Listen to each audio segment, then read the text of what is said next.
Today we're 3D printing a Mother's Day rose Hueforge.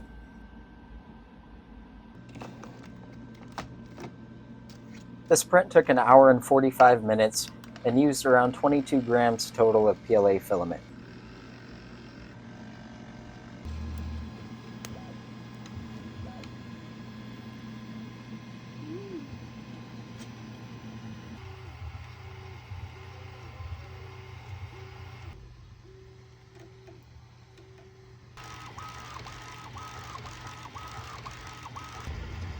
If you have any idea of what I should print next, just leave me a comment down below.